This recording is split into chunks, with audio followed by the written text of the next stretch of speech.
जय हिंद दोस्तों, वंदे मातरम। स्वागत है आप सभी का आपके अपने YouTube platform target teacher by Ankit में। जैसा कि आप सभी जानते हैं कि हम लोग उत्तर प्रदेश प्राथमिक शिक्षक भर्ती की बात कर रहे हैं और आप सभी को ज्ञात है कि उत्तर प्रदेश में होने वाली प्राथमिक शिक्षक भर्ती को सुपर टेट के नाम से जाना जाता है। और आज की इस वीडियो में हम एक नए जोश, नए उमंग के साथ बात कर रहे हैं मनोविज्ञान की।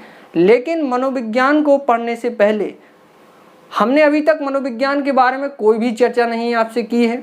लेकिन मनोविज्ञान को पढ़ने से पहले हम आपको एक भूमिका बना दें कि मनोविज्ञान सुपर टेट के लिए कितनी महत्वपूर्ण होती है और आपके अंदर एक रुचि उत्पन्न कर दी जाए, एक इंटरेस्ट उत्पन्न कर दिया जाए मनोविज्ञान को पढ़ने के प्रति। यानी आप मनोविज्ञान के लिए इंटरेस्टेड हो जाएं, पढ़ने के लिए तैयार हो जाएं, कुछ इस प्रकार की पहले भूमिका बन जाए। तो पहले हम क्या करते हैं, आपको भूमिका बताकर बताने की कोशिश करते हैं कि सुपर टेट के एग्जाम में 150 अंक का जो पेपर आना है उसमें मनोविज्ञान कितना महत्वपूर्ण है। और जब आपको ये जानकारी मिलेगी तो आप मनोविज्ञान को बहुत ही इंटरेस्टिंग रूप से पढ़ने की कोशिश करेंगे। तो देर न करते हुए चलिए सबसे पहले हम इसी बारे में बात कर लेते हैं कि मनोविज्ञान हमारे लिए कितना महत्वपूर्ण है। तो आपको एक रफली वे में हम थोड़ा सा दोबारा एक बार एक सेक्शन याद करा दें कि हमने सुपर टेट के सिलेबस को 4 सेक्शन में बांटा था। 2 मिनट की देर लगेगी दोस्तों, आप पहले इसको समझ लें एक बार, ताकि आपके माइंड में पुनः वह फिगर बन जाए कि हमें किस प्रकार से पढ़ना है। तो हमने आपको बताया था कि सेक्शन 1 में मान के चलिए सेक्शन 4 सेक्शन हमारे अंदर बढ़ते हैं सुपर टेट के सिलेबस में। सेक्शन ए, सेक्शन बी और सेक्शन सी और सेक्शन डी, ये 4 सेक्शन हमने यहाँ पर बांट लिए। इन चारों सेक्शन में क्या क्या है दोस्त, तो हम आपको ये भी बता रहे हैं कि इन चारों सेक्शनों में हमें क्या क्या पढ़ना है। आपको ये तो ज्ञात ही है कि सुपर टेट 150 अंक का होता है पेपर, और उसमें जो सेक्शन ए के अंतर्गत है वो हम लैंग्वेज यानी भाषा की बात कर लेते हैं। तो भाषा के अंतर्गत हिंदी की अगर हम बात करें तो हिंदी जो है हमको कितने अंकों की, 20 अंकों की हिंदी आनी है। और हिंदी कितने, 20 अंक की आनी है, यानी 20 प्रश्न हमारे हिंदी से रहेंगे। इंग्लिश की बात करें तो इंग्लिश से हमारे कितने प्रश्न रहेंगे, 10 प्रश्न रहेंगे। और संस्कृत की बात करें तो संस्कृत से हमारे कितने प्रश्न रहेंगे, 10 प्रश्न रहेंगे। तो कुल मिलाकर यहाँ 10 और 10, 20, 10 और 10 कितने, 40 अंक हमें किससे प्राप्त होंगे, लैंग्वेज यानी भाषा से प्राप्त हो जाएंगे। भाई दूसरे सेक्शन में हम बात करें अगर विज्ञान वर्ग की, साइंस स्ट्रीम की अगर हम बात करें तो साइंस स्ट्रीम के अंतर्गत मैथ हम सबसे पहले बात कर लेते हैं, गणित की हम बात कर लेते हैं। तो गणित के 20 प्रश्न आपके 150 में से 20 प्रश्न गणित के रहेंगे। और अगर बात करें साइंस की तो साइंस में फिजिक्स, केमिस्ट्री और बायो तीनों की मैं ही बात कर रहे हैं। साइंस में जो सिलेबस है वो एक साथ रखा गया है, फिजिक्स, केमिस्ट्री और बायोलॉजी का, और तीनों के सिलेबस को एक साथ रखा गया है। और उसको विज्ञान कुल मिला के तीनों मिला के 10 अंक की प्रश्न आएंगे, यानी 10 प्रश्न आएंगे। तो मैथ हो गई 20 अंक की, साइंस हो गई 10 अंक की। और रीजनिंग की बात करें तो रीजनिंग जो है आपकी वो मात्र 5 अंक की आएगी। और कंप्यूटर की अगर बात करें तो वह आएगा आपका मात्र 5 अंक का। इस प्रकार आप देख रहे होंगे कि कितने अंक हो गए, 40 अंक हमारे विज्ञान वर्ग से यानी साइंस स्ट्रीम से हो चुके हैं। भाई अगर हम सेक्शन सी में मनोविज्ञान को ले लें तो मनोविज्ञान के अंतर्गत हमें 3 विषय पढ़ने हैं। जीवन कौशल यानी जिसको हम लाइफ स्किल कहेंगे, तो लाइफ स्किल 10 प्रश्न इसके आएंगे। शिक्षण कौशल की अगर हम बात करें तो शिक्षण कौशल से 10 प्रश्न आपके शिक्षण कौशल से आएंगे। और बाल मनोविज्ञान की अगर हम बात करें तो बाल मनोविज्ञान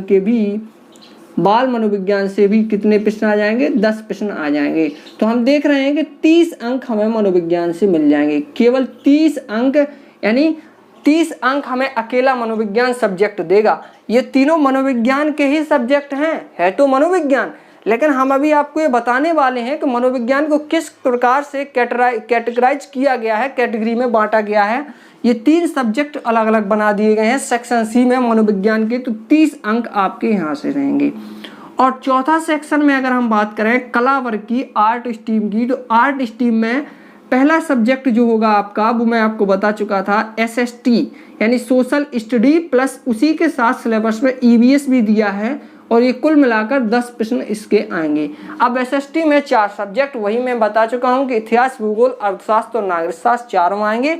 उनमें जो टॉपिक हैं वो हम अपने पिछले वीडियो में डिस्कस कर चुके हैं। हमने अपने पिछले वीडियो में आपको प्रत्येक सब्जेक्ट के प्रत्येक टॉपिक जो टॉपिक दिए गए हैं उनको डिस्कस किया हुआ है। अगर आपने वह वीडियो हमारे ना देखे हों तो हमारे प्लेलिस्ट में जाएं और प्लेलिस्ट में आप जाकर उन वीडियो को देख सकते हैं। एक एक टॉपिक आपको सभी सब्जेक्ट का वहाँ पर मिल जाएगा कि कौन कौन से टॉपिक आपको पढ़ने हैं। वहीं दूसरी ओर अगर आपने अभी तक चैनल को सब्सक्राइब ना किया हो तो हमारे चैनल को सब्सक्राइब करें, वीडियो को अधिक से अधिक लाइक शेयर भी किया करें ताकि अन्य लोग इस वीडियो से जुड़ सकें और पास में बेल आइकन को जरूर दबाएं ताकि आने वाले वीडियो का नोटिफिकेशन आप तक पहुंचता रहे। तो आपको SST प्लस EVS 10 अंक की आनी है और साथ साथ बात करें जीके और करंट अफेयर्स ये आनी है आपकी 30 अंक की। तो यहाँ से कला वर्ग से भी हमें कितने अंक मिल जाएंगे, 40 अंक मिल जाएंगे। तो यहाँ पर आप एक प्रकार से अंदाजा लगा सकते हैं कि 40 अंक हमें मिल गए भाषा से, 40 अंक मिल गए हमें साइंस स्ट्रीम से, 40 अंक मिल गए हमें आर्ट स्ट्रीम से और 30 अंक मिल गए हमें किससे, मनोविज्ञान से। और इस प्रकार हमारे कितने अंक हो जाते हैं, 150 अंक और 150 अंक का सुपर टेट का पेपर होना है। इस 30 अंक की हमें बात करनी है। जरा सोचो इन 14 सब्जेक्ट में जो आपको दिख रहे हैं इनमें जो 30 अंक ये करंट अफेयर्स के हैं और ये 30 अंक मनोविज्ञान के हैं, ये कितने महत्वपूर्ण हैं। यानी एक सब्जेक्ट से 30 अंक, मात्र मनोविज्ञान से 30 अंक और मात्र करंट अफेयर्स और जीके मिलाकर 30 अंक, तो 30 और 30 60 अंक तो यही हो गए। तो कितने महत्वपूर्ण है दोनों टॉपिक। मेरे हिसाब से इस पूरे सिलेबस में कोई सबसे ज़्यादा महत्वपूर्ण टॉपिक हैं तो वो मनोविज्ञान और करंट अफेयर्स ही हैं, क्योंकि 30 अंक अपने आप में मायने रखता है। जहाँ 14 सब्जेक्ट है जिस एग्जाम में, और उस एग्जाम में अगर कोई विषय 30 अंक अकेला अपनी प्रायिकता बनाए हुए है तो वो कितना महत्वपूर्ण है, इस बात का आप अंदाजा लगा सकते हैं। तो मनोविज्ञान हमारे लिए बहुत ही महत्वपूर्ण है। तो चलिए देर न करते हुए हम मनोविज्ञान को ही डिस्कस करते हैं कि मनोविज्ञान हमें किस प्रकार से पढ़ना है। तो सबसे पहले आप इसका एक स्क्रीनशॉट बना लें, इसके बाद हम आगे बढ़ते हैं दोस्तों। तो चलिए हम इसको रफ करते हैं और रफ करने के बाद हम बात करेंगे मनोविज्ञान की, कि मनोविज्ञान को हमें किस प्रकार पढ़ना है। तो दोस्तों मनोविज्ञान की हमें चर्चा करनी है और आप ये तो जानते ही होंगे कि मनोविज्ञान की शुरुआत आत्मा के विज्ञान से हुई थी। आत्मा के विज्ञान के बाद मन का विज्ञान, चेतना का विज्ञान और वर्तमान समय में व्यवहार के विज्ञान के रूप में मनोविज्ञान किस प्रकार कार्य कर रहा है ये आप सभी को बताने की आवश्यकता नहीं है। लेकिन पहले हम ये तो जान लें कि सुपर टेट में मनोविज्ञान की जो 3 शाखाएं बांट दी गई हैं वास्तव में ये है क्या, इस सिलेबस को किस प्रकार से कैटेगराइज किया गया है, बांटा गया है, विभाजित किया गया है। इसको समझने के लिए आप इसको 3 हिस्सों में बांट लें। इसको आप 3 हिस्सों में बांट लें और पहला जो हिस्सा है उसका नाम है जीवन कौशल। जीवन कौशल, और जीवन कौशल आपका कितने अंक का, 10 अंक का। याद रखिएगा इन चीजों को। शिक्षण कौशल भी कितने अंक का, 10 अंक का। शिक्षण कौशल भी कितने अंक का, 10 अंक का। और बाल मनोविज्ञान कितने अंक का, बाल मनोविज्ञान कितने अंक का, 10 अंक का। ये बाल मनोविज्ञान ये भी 10 अंक का आपका। तो जीवन कौशल 10 अंक का, शिक्षण कौशल 10 अंक का और बाल मनोविज्ञान 10 अंक का, ये 3 शाखाओं में विभाजित किया गया है। लेकिन क्या अंतर है इनमें, क्या ये साइकोलॉजी ही है? हाँ बिल्कुल है। लेकिन फिर इनमें अंतर क्या है, अलग अलग क्यों रखा गया है, वो क्या चीज़ें हैं जो एक दूसरे से इनको अलग करती हैं, तो इसके बारे में हम चर्चा करते हैं। और ये हमें तभी पता चलेगा जब हम इसके अंदर के मैटर के बारे में बात करेंगे, इसके अंदर की चीज़ों के बारे में बात करेंगे, इसके अंदर की चीज़ों के बारे में बात करेंगे। ये हम तभी जान पाएंगे कि क्या अंतर है इन तीनों में, क्यों इन्हें अलग अलग विभाजित करके सिलेबस में रखा गया है। तो पहले हम जीवन कौशल की अगर डिस्कस करें तो इसमें पहला टॉपिक है व्यावसायिक आचरण और नीति। अब इसको सुनिएगा आप गौर से। व्यावसायिक आचरण और नीति सामान्य भाषा में व्यावसायिक आचरण और नीति को व्यावसायिक नैतिकता कहा जाता है और कोई व्यक्ति जो कार्य करता है वह उसका व्यवसाय कहलाता है। भाई व्यक्ति अपने परिवार के लिए, अपने लिए, भरण पोषण के लिए क्या करेगा, कुछ ना कुछ कार्य करेगा, कुछ ना कुछ तो करेगा, जो भी करेगा वह उसका व्यवसाय है और उस व्यवसाय के प्रति उसकी कितनी नैतिकता है ये उसकी व्यावसायिक नैतिकता है। जैसे मैं आपको एक एग्जाम्पल दूं, वर्तमान समय में शिक्षा भी एक व्यवसाय का रूप हो चुका है। मान लीजिए एक शिक्षक है, अपने विद्यालय जाता है, हालांकि ऐसा होना नहीं चाहिए जो मैं बता रहा हूं, लेकिन एक उदाहरण के तौर पर आपको समझाने के लिए मैं बता रहा हूं। एक शिक्षक है, अपने विद्यालय जाता है, लेकिन पर डे की उसकी हैबिट है कि कुर्सी उठा के एक तरफ डाल के सो जाता है। लंच हुआ, लंच किया और फिर सो गया, और छुट्टी हुई, उठाई बाइक और घर पे चले गए। अरे आप शिक्षक हैं और शिक्षक की नैतिकता क्या है, बच्चों को पढ़ाना। और शिक्षक की नैतिकता जब बच्चों को पढ़ाना है तो आप क्यों कुर्सी डाल के बैठे हुए हैं? ये हनन है व्यवसायिक नैतिकता का, ये हनन है दोस्तों व्यवसायिक नैतिकता का। और इसी नैतिकता को बनाए रखना एक शिक्षक को आना चाहिए। अब हम शैक्षिक दृष्टिकोण से हटके आपको समझाते हैं। मान लीजिए एक दुकानदार है, आप उसके पास गए, सब्जी का दुकानदार है, सब्जी बेचता है, आप उसके पास गए, आपने कहा 1 किलो टमाटर चाहिए, उसने कहा 20 रुपया किलो टमाटर है, ले लीजिए। आपने उसको 20 का नोट दिया, उसने 1 किलो की जगह आपको 900 ग्राम टमाटर दिए। हनन है व्यवसायिक आचरण नीति का, व्यवसायिक नैतिकता का हनन है दोस्तों। वह व्यक्ति अपने व्यवसाय के प्रति नैतिकता नहीं रख रहा है, ईमानदार नहीं है अपने व्यवसाय के प्रति। अरे जब आपने 20 रुपया किलो हमें दिए हैं टमाटर, तो कुछ ना कुछ फायदा तो लिया होगा, फिर क्यों आपने कम दिया? ये उसकी नैतिकता को बताता है दोस्तों, ये उसकी नैतिकता को बताता है। तो किस प्रकार हमें व्यवसायिक आचरण नीति में इन चीजों के बारे में चर्चा करनी है, आप इस चैप्टर में भली भांति समझेंगे। आगे बढ़ते हैं दोस्तों, अभिप्रेरणा, दूसरा टॉपिक और महत्वपूर्ण इंटरेस्टिंग टॉपिक। आपने CTET, EPTET में धमाकेदार तरीके से इस टॉपिक को पढ़ा है, मोटिवेशन। और मोटिवेशन सुनते ही हमें एक शब्द याद आता है, मोटम। लैटिन भाषा के मोटम शब्द से बना है मोटिवेशन। और मोटम शब्द का अर्थ होता है टू मूव, टू मोशन, यानी गति प्रदान करना है। वास्तव में अभिप्रेरणा है क्या? अभिप्रेरणा एक इंटरनल पावर है आपके अंदर की, एक आंतरिक शक्ति है आपके अंदर की, और इस आंतरिक शक्ति के कारण आप किसी कार्य को बहुत गति से, बहुत तेजी से करने लगते हैं। यानी अभिप्रेरणा एक ऐसा आंतरिक कारक है जो किसी कार्य को कर जारी करने के लिए या गति प्रदान करने के लिए प्रोत्साहित करता है। यानी अभिप्रेरणा की अगर हम बात करें तो एक इंटरनल पावर है, एक आंतरिक शक्ति है आपके अंदर की।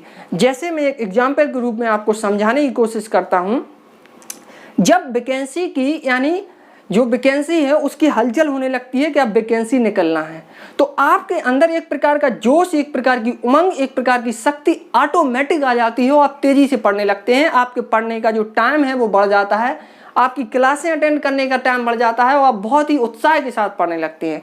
वहीं कुछ समय बाद अगर वैकेंसी की हलचल बंद हो गई और आपको लग रहा है कि अब वैकेंसी शायद नहीं आ रही है अभी, तो आप सुस्त पड़ जाते हैं, आप ढीले पड़ जाते हैं, आपकी पढ़ाई में ढिलाई बरतने लगते हैं आप। तो यही होता है मोटिवेशन। यानी आपको पता चला कि वैकेंसी आनी है, तो आपके अंदर एक प्रोत्साहन, आपके अंदर की एक इंटरनल पावर एकदम आपसे तेजी से कार्य करने के लिए क्या करती है, उत्साहित करती है, प्रोत्साहित करती है। और ये क्या है? यही अभिप्रेरणा है। जो वो शक्ति, आपकी आंतरिक शक्ति ही अभिप्रेरणा है जो आपको उस कार्य को तेजी से करने के लिए अभिप्रेरणा दे रही है, प्रोत्साहित कर रही है, वही आपकी अभिप्रेरणा है। तो आशा करता हूं आपको दोस्तों समझ में आया होगा दोस्तों।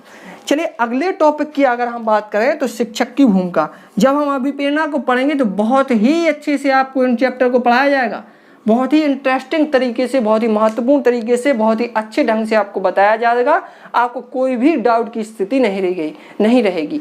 आपको करना क्या है, चैनल को सब्सक्राइब करें और बेल आइकन को जरूर दबाएं ताकि वीडियो का नोटिफिकेशन आप तक पहुंचता रहे। जो भी वीडियो डलेगा आप तक पहुंच जाएगा, उसका मैसेज आप उसको देख पाएंगे।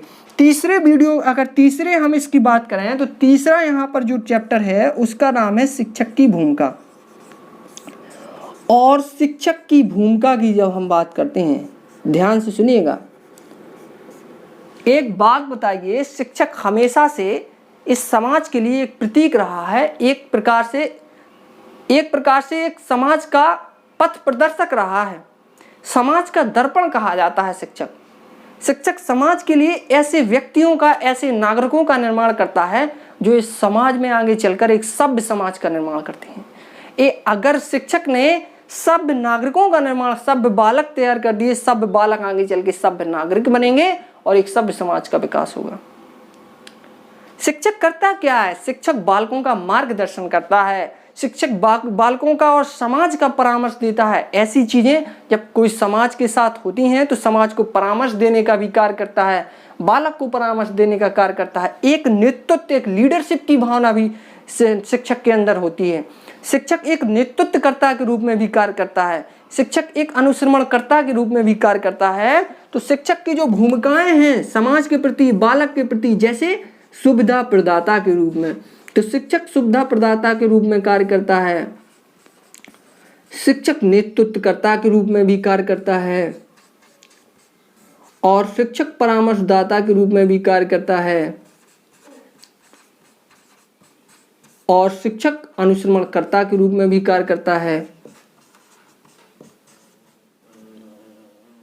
शिक्षक अनुश्रवणकर्ता यानी मॉनिटर, शिक्षक एक अनुश्रवणकर्ता के रूप में भी कार्य करता है, और शिक्षक एक मार्गदर्शक के रूप में भी कार्य करता है। शिक्षक का समाज के प्रति एक नजरिया जो होता है वो बड़ा ही स्पष्ट और साफ सुथरा होता है। शिक्षक हमेशा ही एक समाज के लिए, एक बच्चे के लिए सुविधा प्रदाता, नेतृत्वकर्ता, परामर्शकर्ता, अनुश्रवणकर्ता और मार्गदर्शक के रूप में कार्य करता रहा है और आगे भी करता रहेगा। दोस्तों, इस चैप्टर में हम बड़े ही आसानी से शिक्षक के बारे में पढ़ेंगे कि शिक्षक की चीज़ों के बारे में, इन सब चीज़ों के बारे में हम बताएंगे आपको किस प्रकार से वो इन सब चीज़ों को कार्य करता है। आगे अगर हम बात करें तो अगला टॉपिक होगा हमारा संवैधानिक और मानवीय मूल्य। और संवैधानिक और मानवीय मूल्य, संवैधानिक, दोस्तों मैं नीचे ना लिखकर अगर साइड में लिखूं तो आपको ज़्यादा बेटर रहेगा, तो मैं यहाँ लिख रहा हूँ, आप जरा ध्यान से देखिएगा। संवैधानिक